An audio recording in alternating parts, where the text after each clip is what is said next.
Hello সবাইকে, আসসালামু আলাইকুম। কেমন আছেন সবাই? আশা করছি আপনারা সবাই ভালো আছেন। আলহামদুলিল্লাহ আমরাও ভালো আছি। কয়েকদিন আগে গিয়েছিলাম একটা ওয়েডিং প্রোগ্রামে অ্যাটেন্ড করতে।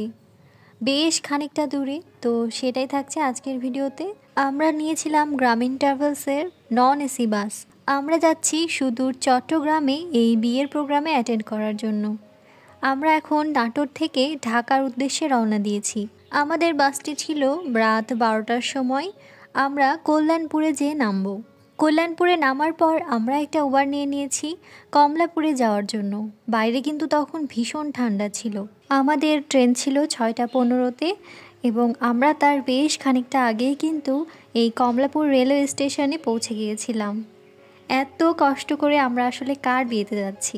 আমার বরের কলিগের বিয়েতেই অ্যাটেন্ড করতে যাচ্ছিলাম। আর দূরে হলেও বিয়ের অনুষ্ঠান কিন্তু কেউই মিস করতে চায় না। আর আমাদের অনেক দিনের ইচ্ছা ছিল এরকম চাটগাঁয়া বা চিটাগাংয়ের একটা বিয়ের অনুষ্ঠানে অ্যাটেন্ড করার। তো সেই সুযোগটাও আমরা পেয়ে গেলাম। এবার আমাদের যাত্রা শুরু হয়ে গেল কমলাপুর রেলওয়ে স্টেশন থেকে চট্টগ্রাম রেলওয়ে স্টেশন পর্যন্ত। এত সকালে তো আর নাস্তা করে আসা হয়নি, তাই আমরা ট্রেন থেকেই নাস্তা নিয়ে নিয়েছিলাম। ট্রেন জার্নি কিন্তু আমার ভীষণ পছন্দের। আমি ছোটবেলায় কত শত যে ট্রেনে উঠেছি তার হিসেব নেই।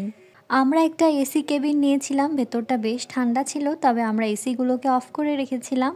আর যেহেতু রাতে খুব একটা ঘুম হয়নি, তাই আমি ট্রেনে ওঠার পর অনেকটা পথ ঘুমিয়ে ঘুমিয়ে গেছি। তবে সত্যি কথা বলতে ট্রেন জার্নিটা কিন্তু দারুণ ছিল। আমরা সিট পেয়েছিলাম বাম দিকে, তবে ডান দিকে সিট পেলে আরও বেশি এনজয় করতে পারতাম, কারণ ডান দিকে অনেকগুলো পাহাড় ছিল আর পাহাড়গুলো খুব কাছ থেকেই কিন্তু দেখা যাচ্ছিল। যাই হোক, ভিউ দেখতে দেখতে আমরা কিন্তু চট্টগ্রাম রেলওয়ে স্টেশনে এসে পৌঁছে গেছি। তবে এটা বলতেই হবে, রাজশাহীর মতো কিন্তু এতটাও পরিষ্কার পরিচ্ছন্ন ছিল না। ট্রেন কিন্তু একেবারে সঠিক টাইমে অর্থাৎ 11টায় এসে চট্টগ্রামে পৌঁছেছে। আচ্ছা যাই হোক, আমরা একটা উবার কল করে নিয়েছি। আমাদের হোটেল আগে থেকেই বুকিং দেওয়া ছিল। আমরা এখন আমাদের হোটেলে চলে যাব।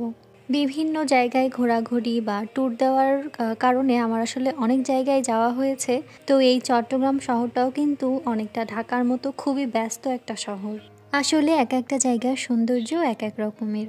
তো যাই হোক, কথা বলতে বলতে আমরা কিন্তু আমাদের হোটেলে চলে এসেছি। আমরা নিয়েছিলাম দ্য তাইফ রেসিডেন্সি হোটেলটা।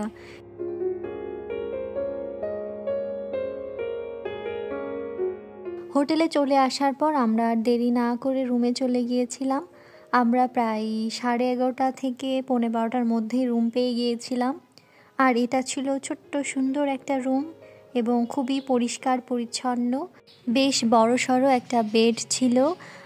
এদিকে বেডের সামনে একটা টেলিভিশন, এখানে একটা চেয়ার টেবিল, বিশাল বড় একটা মিরর, আর সেই সাথে ওয়াশরুমটা ওটা কিন্তু অনেক ভালো ছিল, পরিষ্কার ছিল। সেই সাথে ওয়াশরুমে গিজার ছিল, এটা আসলে এই শীতে খুবই বেশি প্রয়োজন। তো যাই হোক, ফ্রেশ হয়ে আমরা একটু রেস্ট নেব। অনেক বেশি জার্নি করে এসেছি, খুব বেশি টায়ার্ড। ফ্রেশ হয়ে ঘুম দিয়ে আমরা খাবার খেতে না গিয়ে রুমেই খাবারটা অর্ডার করেছিলাম। বিয়ের অনুষ্ঠান যেহেতু সন্ধ্যায়, তাই খেয়ে দিয়ে আবার একটু রেস্ট নিয়ে এই যে টোনাটুনি রেডি হয়ে গিয়েছি বিয়ের প্রোগ্রামে যাওয়ার জন্য।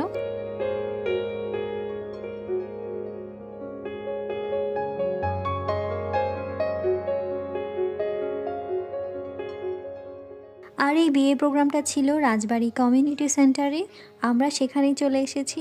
আর এই তো বিয়ের প্রোগ্রাম শুরু হয়ে গেছে আর এখন চলছে বরের এন্ট্রি। তো আমরা আসলে প্রোগ্রামটা বসে বসে বেশ এনজয় করছিলাম। ওদের বিয়েটা আসলে আগের দিনই হয়ে গিয়েছিল, পরে আমরা বিয়ের অনুষ্ঠানে এসেছি, অর্থাৎ পরের দিনে। বিয়ে নিয়ে মানুষের কত প্ল্যান থাকে তাই না? শুধু যে বর বউয়ের প্ল্যান থাকে তা কিন্তু না। পরিবার, আত্মীয় স্বজন, বন্ধুবান্ধব সবাই মোটামুটি একটা প্ল্যান করে ফেলে বিয়ের আয়োজনকে ঘিরে। তো চলুন আপনাদের সাথে এই রাজবাড়ী কমিউনিটি সেন্টারটা একটু ঘুরে ঘুরে দেখাই।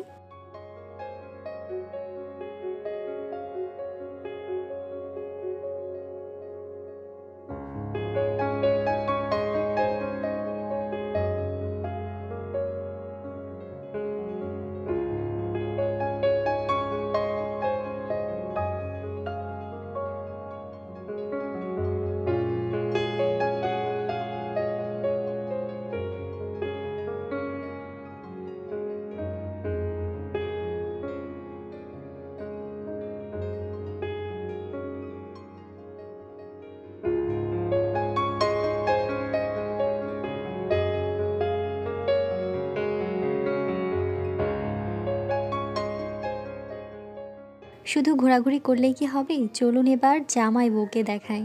মাশাআল্লাহ অনেক বেশি সুন্দর লাগছে আপনাদের। অনেক অনেক দোয়া এবং শুভকামনা রইল আপনাদের জন্য। ঘোরাঘুরি, ফটো সেশন অনেক কিছুই তো হলো, খাওয়া দাওয়াই তো বাকি রয়ে গেছে। খাওয়া দাওয়ায় অনেক মেনু ছিল। আসলে খাবার খেতে গেলে আমার যেটা প্রবলেম হয়, আমি একদমই ভিডিও ক্লিপ নিতে পারি না। তো যাই হোক, খাবারগুলো খুবই খুবই খুবই মজার ছিল।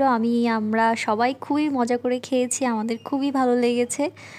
অনেক তৃপ্তি নিয়ে খেয়েছি খাবারগুলো। এরপর আরও কিছু ফটো সেশন শেষ করে আমরা কিন্তু রওনা দিয়ে দিয়েছি আমাদের হোটেলের উদ্দেশ্যে। রাতে আর তেমন ভিডিও ক্লিপ নেওয়া হয়নি। আমরা সকালে একদম লাগেজপত্র রেডি করে বের হয়ে গিয়েছি, মানে চেক আউট করে নিয়েছি। তবে আমরা এখনই যাচ্ছি না, আমাদের কমপ্লিমেন্টারি ব্রেকফাস্ট আছে, সেটা সেরে নিয়ে তারপর আমরা এখান থেকে রওনা দেব। ওদের একটা নিজস্ব রেস্টুরেন্ট আছে দোতলায়, তবে এটা ছিল মেবি 7 তলার উপরে। এখানেও কিন্তু ওদের খাবারের জায়গা আছে এবং নামাজের ব্যবস্থা আছে। তো আমাদের কমপ্লিমেন্টারি ব্রেকফাস্টটা আমরা এখানেই পেয়েছিলাম। এখান থেকে কিন্তু শহরটা খুব সুন্দর করে দেখা যাচ্ছে। বেশ অল্প সময়ের জন্য এলেও খুব ভালো লেগেছে আমাদের কাছে। আর এই তো এখন আমরা ব্রেকফাস্ট করে নিচ্ছি। ব্রেকফাস্ট করেই আমরা চলে যাব কাউন্টারে। কাউন্টার থেকে বাসে করে তারপর আমরা চলে যাব ঢাকায়, এবং ঢাকার থেকে আবারও বাস চেঞ্জ করে আমরা চলে আসব নাটোরে। তো এটাই ছিল আমার এই ছোট্ট একটা বিয়ের ভিডিও। আমি জানি না আসলে আপনাদের কাছে কেমন লেগেছে। আপনারা চাইলে লাইক, কমেন্ট এবং শেয়ার করতে পারেন। আর যদি ভিডিওটা ভালো লেগে যায় তাহলে অবশ্যই আমার চ্যানেলটি সাবস্ক্রাইবও করতে পারেন। আগামী ভিডিও দেখার আমন্ত্রণ জানিয়ে আজ এখানেই বিদায় নিচ্ছি। আল্লাহ হাফিজ, আসসালামু আলাইকুম।